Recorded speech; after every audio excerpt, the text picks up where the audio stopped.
Uh, Hello, everybody. Welcome to Crying in Baseball, Baseball Podcast. I'm your host, Logan Mealy. I'm here with my good friend, Ashton. We're here to break down the Lindor deal and pretty much the effects coming from it. You want to start us off, Ashton? What are your first thoughts?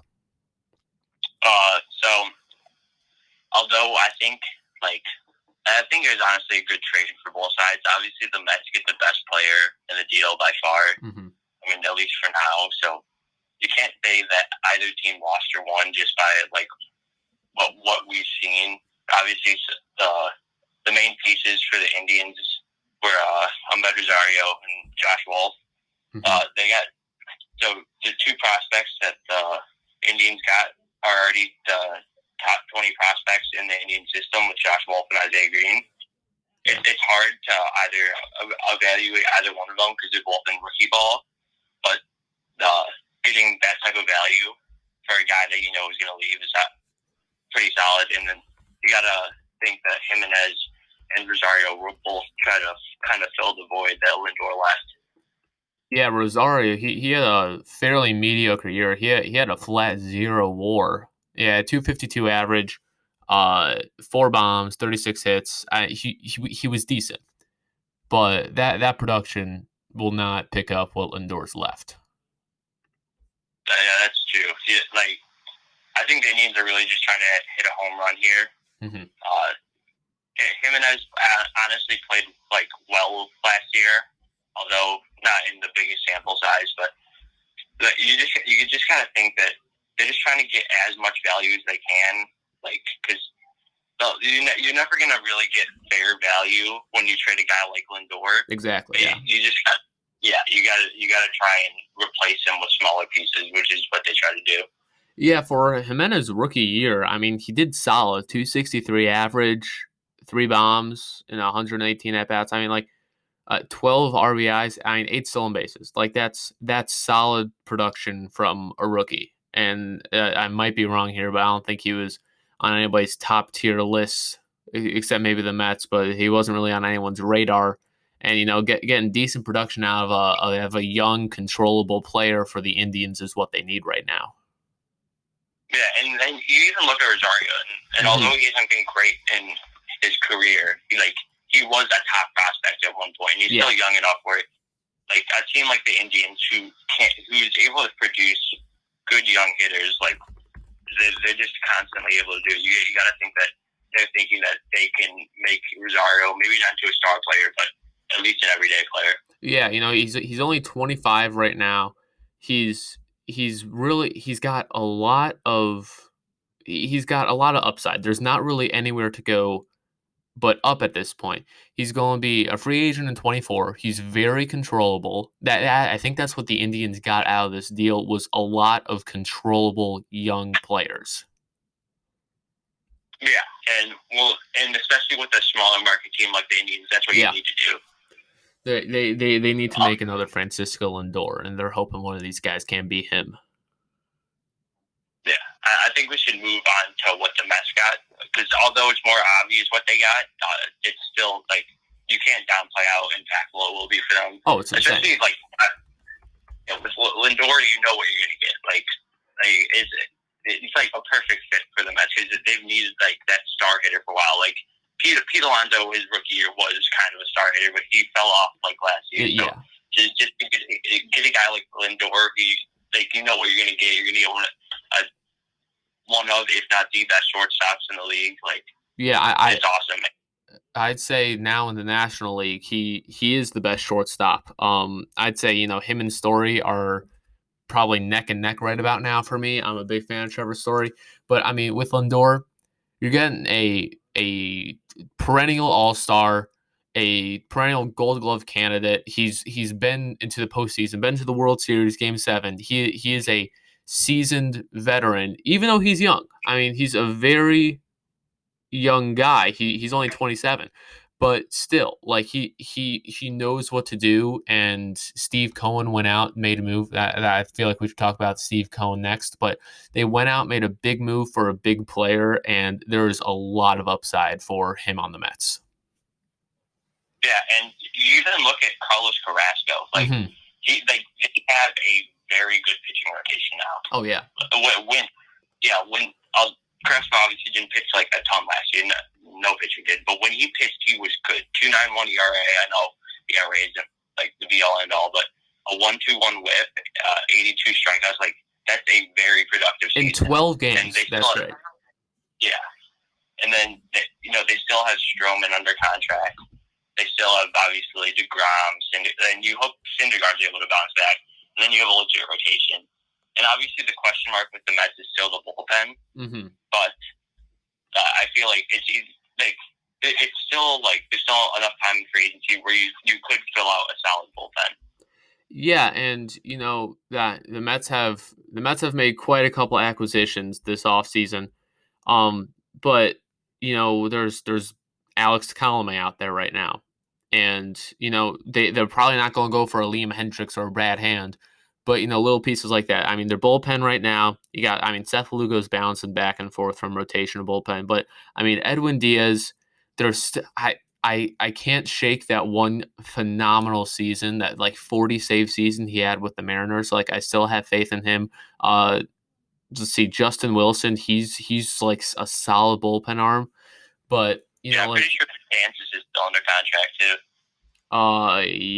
Yeah, you're right. Dances is under contract for I think one more year. But that is a solid, like they need more tight games to really see where this bullpen is, because if they go without acquiring a bullpen piece this offseason, it'll be okay, but it won't be okay when it's the AL wild card, maybe the wild card series. I'm not sure what they're going to do yet. But when it's that and it's in the sixth inning and, DeGrom's tired, like that is when we'll find out whether they needed to get bullpen pieces this offseason. Yeah, you look at the team now, you think they could put up 1 million runs a game, but as soon as they start to face the better competition, like, and you get closer games, that bullpen is really going to matter. And we saw that with the Braves last year. Like, the Braves bullpen was never like really great, but last year it improved so much, and even though they lost like 3 starters for the playoffs, they're still able to get all the way to Game 7 of the CS. Which, yeah, that CS was, for a 7-game series, that CS was underwhelming. But yeah, I felt like there wasn't a lot there. But with the Mets, what is your projection for them this season? As much as I'd like to say it's their division to lose, now it's still the Braves division. I think that they can. I think they could even compete for the division, but especially if they're looking at that 1 or 2 wild card spot. Mm-hmm. Like I really don't think the Phillies are contenders still. I'm not gonna lie. So, but I think the Mets really could put up a fight with the Braves. Although I think the Braves are still the much better team. I think the Mets are gaining ground, and whenever you get a star player like Lindor, like your chances of winning the division or making the playoffs goes up significantly. Mm-hmm. Now, what do you think about how them and the Nationals face off in this division? Where do you see the Mets falling? Because the Nationals won the World Series in 2019. They had a down year this year. Soto had some stuff going on. But he still had an impeccable year. Like they're probably going to be somewhere in the wild card race, I assume, or I'd hope at least. Where do you see the Mets in a division with the Braves, the possibly contending Nationals, the possibly contending Phillies, and where do you see them? So I genuinely do think they're probably the second best team in the division now. I think that their rotation now is deeper and better than the Nationals, although they actually have the star power with like Scherzer and Corbin and Strasburg. But the big three. The Mets rotation is just more filled out. I think even in the lineup, I don't also want to underestimate how big of a signing James McCann is for them. Yeah. I feel like 1 through 9 now. Excluding the pitcher, the Mets have an all-around lineup. Yeah. And with the Mets now, do you think they're comparable to the Marlins last year? Because the Marlins did make the playoffs. They beat the Cubs. They played a couple of good baseball games against the Braves in the playoffs, and they're kind of an up and coming team. Do you think that this kind of older, more seasoned team of the Mets. They got some older players. I mean, yeah, Cano's suspended for the season, by the way, too. We'll get to that in a minute, but do you still think that these old guys can keep up with the young Marlins? I think I'm not trying to be a hater, but I really do think the Marlins season last year was kind of fluky. Okay. Like obviously, yeah, the fact that like the season was as short as it was, like that played in them being even able to make the playoffs. Mm-hmm. But like all the respect to them, like with the amount of players that got COVID and they were still able to win, like it's like honestly, Don Mattingly did a great job. Yeah. But I like through a full 162. I really don't see them making the playoffs. I think they can be a competitive team, but I think that they finish more around 500 than around 90 wins, which is it's probably going to take to make that wild card spot. So where do you see the Mets as an 80-win team then? I personally, I think we'll see. I see the Marlins as around an 80-win team. I think the Braves are around a 100-win team. So I'm gonna say that the Braves or the Mets are anywhere from probably 88 to 95 wins, that range. Also, who knows what to do at the trade deadline? That could improve them. But like, where the roster is right now, I think they're in that range. Yeah. I mean, that's the big possibility. Is what are they going to do at the deadline? Are they going to get off to a hot start, or or are they going to drought first half of the season and then kind of give up hope? Because a piece that I really think would work well with them is, I know the Mets don't have a lot of top prospects right now, but Mike Leake of the Arizona Diamondbacks. The Diamondbacks need to ship off some pieces.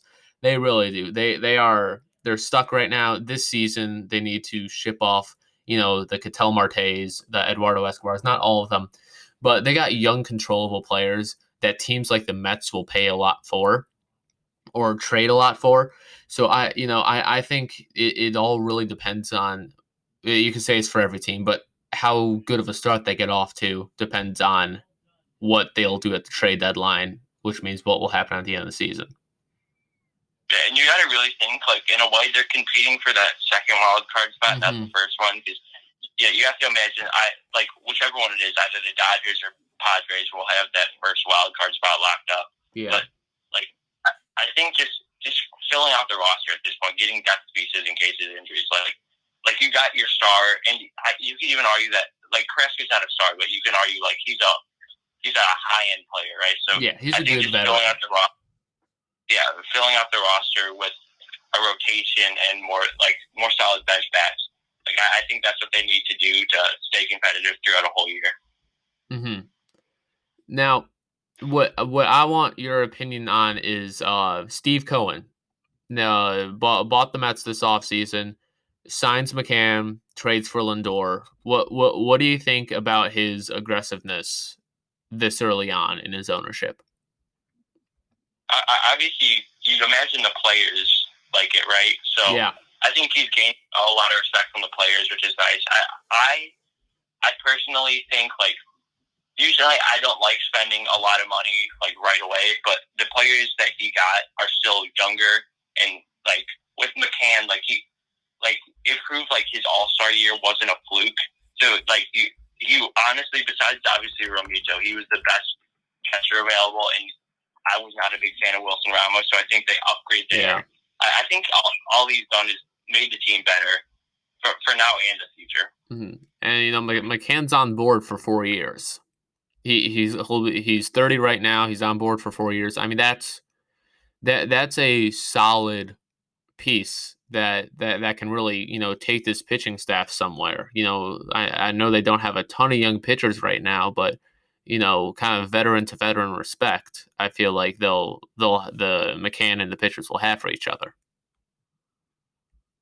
Yeah, and whenever you get, like, obviously hope that McCann's able to connect with the pitchers, because whenever you get a connection between a good pitcher and a good catcher, like, only good things happen. Mm-hmm. Now, with what is that? I didn't say anything. Okay. With Lindor now off the market, Where does this put the Yankees in your mind? Does this make them LeMahieu or bust? At this point, maybe. Yeah, like, although I know they're totally different positions, but getting Bauer would still be huge for the Yankees. Oh, yeah. Like, if they took Bauer over LeMahieu, but I think LeMahieu over the past 2 years might have been the best hitter on the Yankees. Mm-hmm. And I think the Yankees are going to be competitive no matter what. Like, you have to imagine at some point the team will be healthy for most of a year, but who knows? I think LeMahieu is definitely the better option between him and Bauer, but who knows at this point? Yeah, that's very true. So with Lindor now moved, where do you think this puts the Indians? With we talked about the pieces they got back, but in the Central, where does this put the Indians in your mind? It's hard to say because they still do have like at least a star player with Jose Ramirez, but now it's obviously the White Sox division to lose. Yeah, but I don't know. I think it's tough for the Indians. I think the Indians, like with Terry Francona, they're always going to be competitive. Mm-hmm. I don't know if I necessarily see them making the playoffs this year, but I think they can still compete for one of the spots. Do you see them ahead of the Twins? The Twins, they got Nelson Cruz up in the air right now. Do you think that's a kind of two-part? Do you think that Nelson Cruz is a meaningful enough piece for the Twins to make or break them getting second or third? And would you see the Indians above or below them? See, I think I'm gonna take. I honestly might take the Indians. As crazy as that sounds, because the Twins, they're losing Odorizzi. Yeah, that team's only getting older. Miguel Sano really still hasn't proven enough. They lost Trevor May to the Mets. I'm pretty sure. What was that? Didn't they lose Trevor May to the Mets? Yeah. Yeah. So, like, I feel like that team's descending, whereas if the Indians are able to get, like, some production out of their younger players, I think they're ascending. And obviously Shane Bieber, I know he had that rough playoff start, but he's still one of the best pitchers in baseball. Mm-hmm. Yeah, I mean it's a Cy Young winner on a mediocre team right now. Like that's he's no matter what, I feel he's going to have a good season this year. All right, so with going back to the Mets, we're hopping around a lot, but it's going to be one of the final things to talk about the Mets. What do you think about what should I do with Cano? Because Cano is under contract until 2023. He is suspended this year for PEDs. So where do you see the Mets and Cano a year from now? You have to assume that they try to cut him, right? Because no team's going to take on that contract. No team's going to trade for him. So you'd have to assume that they try to cut him. Yeah, he's a 38-year-old. Yeah, like just looking back on that trade is awful for the Mets. Because Kelenich's one of the best prospects in baseball, and Edwin Diaz, like he still has potential, obviously, but like Robin Cano had a good year last year, but obviously he was on PD, so that trade kind of looks like a mess. I think at this point with new ownership and everything, I think that you just kind of have to get rid of Cano. Yeah. Now, do you see any teams wanting to pick him up? Do you see a young team like the Rangers or something next year being like, we need veteran presence and we need a second baseman? Do you see this as the end of Cano's career, or do you see him going to one more team? I could honestly see him returning to the Yankees next year to fill more of a minor role, because obviously after this, especially, I don't think he'll be a starter anywhere again. Yeah. But I think like taking more of like that veteran leadership role on a competitive team to win another World Series potentially is what he'd be looking at. Yeah. Yeah. All right. Well, do you have anything else to say? Any final thoughts? The White Sox suck. That is insightful, to say the least. I want to thank you, Ashton, for hopping on the podcast. This has been Crying in Baseball with Logan Melia. We're going to do a team by team breakdown. Looking forward to the 2021 season soon. Stay tuned for your favorite team, and see you later.